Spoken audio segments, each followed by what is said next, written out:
Assalamualaikum warahmatullahi wabarakatuh.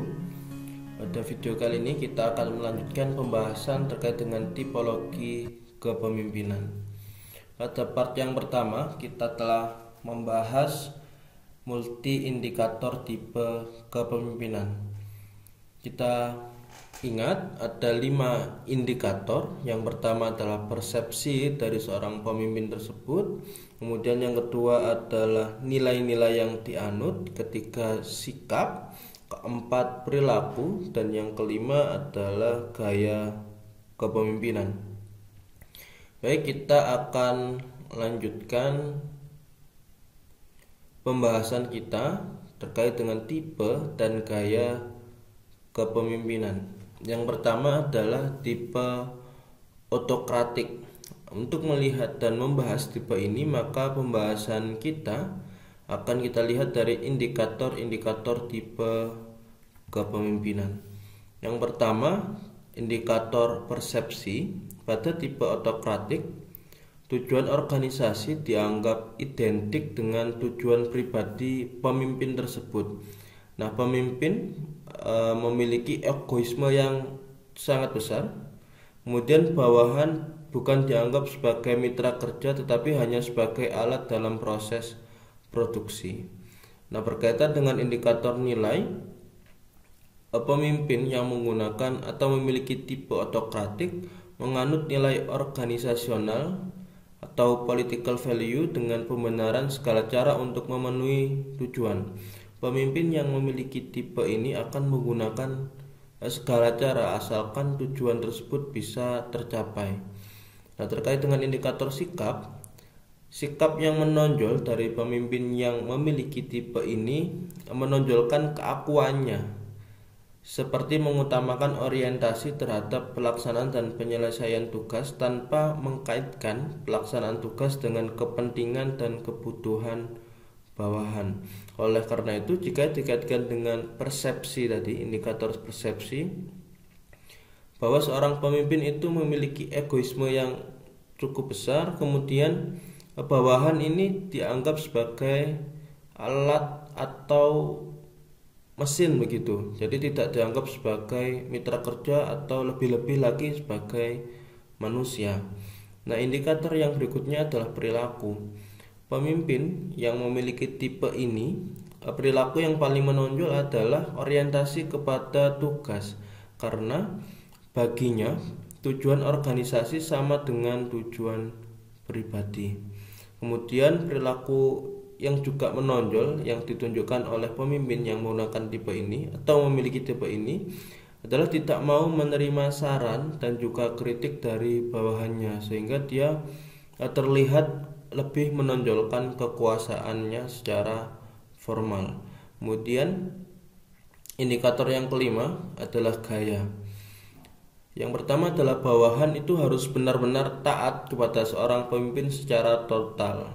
Kemudian yang kedua, disiplin kaku. Kemudian pemimpin yang memiliki tipe ini menggunakan nada yang keras begitu dalam memberikan instruksi atau perintah kepada bawahannya. Kemudian pendekatan yang digunakan adalah punitif jika ada kesalahan bawahan, atau menggunakan pendekatan hukuman. Apabila seorang bawahan itu melakukan kesalahan, pemimpin yang memiliki tipe ini biasanya memberikan hukuman tertentu kepada bawahan agar dalam tanda kutip bawahan itu tidak melakukan kesalahan lagi begitu.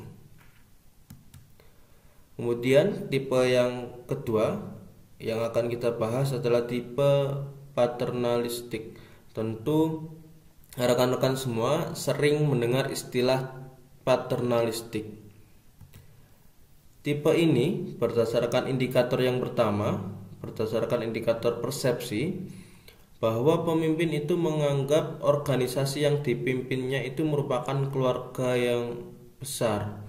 Kemudian pemimpin ini menganggap dirinya itu seorang bapak. Kemudian bawahan dianggap belum dewasa. Artinya pemimpin yang memiliki tipe ini seperti ngomong bawahannya begitu, menganggap bawahannya itu belum dewasa, artinya misalnya tidak bisa membuat keputusan sendiri dan seterusnya.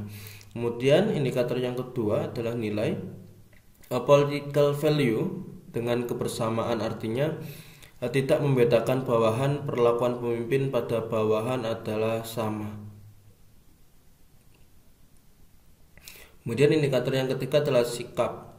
Yang pertama, pemimpin yang memiliki tipe ini cenderung responsif, artinya apabila terjadi sesuatu terhadap bawahan, pemimpin akan cepat tanggap begitu untuk membantu bawahan jika bawahan tersebut memiliki suatu masalah. Sekali lagi, karena pemimpin yang memiliki tipe ini menganggap bahwa bawahan itu masih belum dewasa, artinya misalnya tidak bisa menyelesaikan masalahnya sendiri, kemudian perlu bantuan orang lain untuk menyelesaikan masalah yang dihadapinya. Kemudian yang kedua adalah hubungan atasan dan bawahan bersifat internal, artinya ada kedekatan antara bawahan dan juga pemimpin. Indikator berikutnya adalah perilaku. Perilaku yang terlihat, yang pertama adalah pemusatan dalam mengambil keputusan. Kemudian yang kedua, terlalu melindungi bawahannya. Seperti yang saya sampaikan tadi, pemimpin yang memiliki tipe ini menganggap bawahannya itu belum dewasa, sehingga dianggap mereka belum bisa untuk mengambil keputusan. Oleh karena itu, biasanya pemimpin yang memiliki tipe ini dia yang mengambil keputusan begitu. Kemudian indikator yang selanjutnya adalah gaya. Nah, gaya yang dipertunjukkan oleh seorang pemimpin yang menggunakan tipe ini atau memiliki tipe ini adalah yang pertama sebagai pelindung, karena dia sebagai memiliki sifat kebapaan tadi, memiliki sifat ngemong begitu, misalnya, atau dengan kata lain merawat bawahannya begitu. Kemudian gaya yang ditunjukkan yang kedua adalah sebagai guru, dan yang terakhir adalah sebagai bapak. Nah, tipe paternalistik ini rekan-rekan semua berkembang pada masyarakat tradisional. Ini disebabkan oleh beberapa faktor. Yang pertama adalah kuatnya ikatan primordial, artinya ada ikatan-ikatan sosial yang dijunjung tinggi oleh masyarakat di pedesaan atau masyarakat tradisional, misalnya rasa hormat kepada orang yang lebih tua, kemudian ada norma-norma sosial yang dipegang begitu. Tentu ini yang membuat tipe paternalistik ini sangat berkembang pada masyarakat tradisional. Kemudian yang kedua, faktor yang kedua adalah masih dimungkinkan dengan hubungan pribadi yang erat antar anggota masyarakat. Kemudian yang ketiga adalah kehidupan yang komunalistik. Tipe yang ketiga adalah tipe laissez-faire. Pada tipe ini, indikator yang pertama, organisasi ini dianggap sebagai kumpulan orang yang siap bekerja. Nah, pemimpin bertindak sebagai polisi lalu lintas, artinya hanya sebagai fasilitator begitu. Kemudian yang ketiga, bawahan ini dianggap sebagai orang yang dewasa, tentu berbeda dengan tipe paternalistik tadi.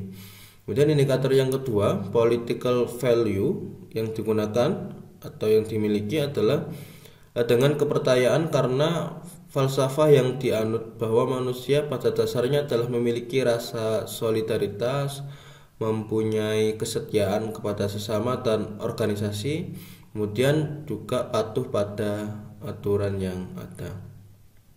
Kemudian indikator yang ketiga adalah sikap. Sikap yang dimiliki adalah permisif, artinya setiap anggota organisasi boleh bertindak sesuatu dengan keyakinannya asalkan kepentingan bersama tetap terjaga dan tujuan organisasi dapat dicapai. Indikator yang keempat adalah perilaku. Nah, perilaku yang dipertunjukkan cenderung mengarah kepada tindak tanduk yang memperlakukan bawahan sebagai rekan kerja. Kemudian indikator selanjutnya adalah gaya. Nah, gaya ini yang dipertunjukkan yang pertama adalah pendelegasian wewenang secara eksternal, kemudian pengembangan berpikir dan bertindak motivatif serta kreatif diserahkan kepada anggota organisasi.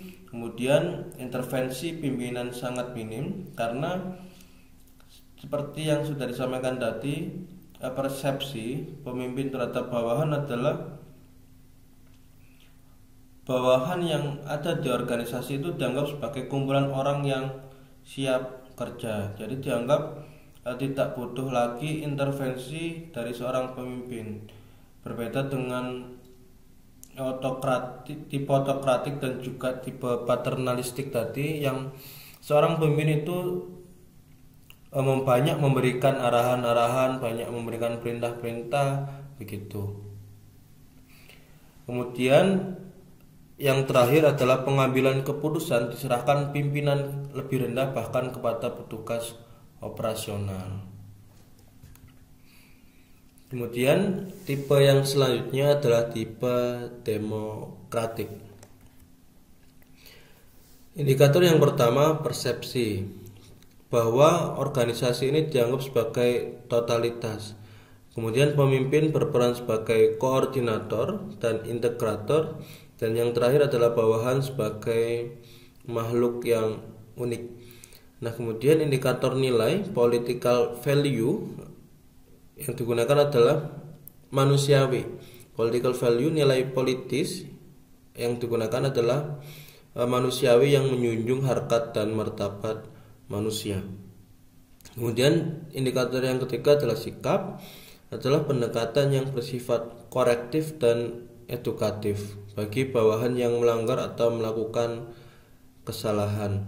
Artinya, misalnya kita kaitkan dengan tipe otokratik tadi, ketika seorang bawahan itu melakukan kesalahan, pendekatan yang digunakan adalah hukuman. Nah, sementara pada tipe demokratik ini, jika ada bawahan yang melakukan kesalahan, tentu ada koreksi yang dilakukan oleh seorang pemimpin, tetapi tidak berhenti pada koreksi itu, dilanjutkan dengan hal-hal yang bersifat edukatif. Artinya ketika seorang bawahan tersebut melakukan kesalahan, tidak hanya ada koreksi tetapi juga ada masukan-masukan, kemudian nasihat-nasihat yang bisa mengedukasi bawahan tersebut agar tidak melakukan kesalahan yang sama. Kemudian tipe yang selanjutnya adalah indikator yang selanjutnya adalah perilaku. Pada tipe ini, perilaku yang dipertunjukkan oleh seorang pemimpin itu yang pertama adalah selalu melibatkan bawahan dalam pengambilan keputusan. Kemudian terbuka dalam menerima kritik dari bawahan. Kemudian juga selalu tanggap untuk memberi pengalaman kepada bawahan. Kemudian indikator yang terakhir adalah gaya. Yang pertama, pendelegasian wewenang yang praktis dan realistik tanpa kehilangan kendali organisasional. Kemudian adalah kesungguhan dalam memperlakukan bawahan sebagai manusia. Baik, rekan-rekan semua, jadi itu pembahasan kita terkait dengan tipologi kepemimpinan. Mungkin bisa kita cukupkan video kali ini. Semoga video ini membawa manfaat bagi rekan-rekan semua dan juga saya. Apabila ada salah kata, saya mohon maaf yang sebesar-besarnya. Saya tutup. Assalamualaikum warahmatullahi wabarakatuh.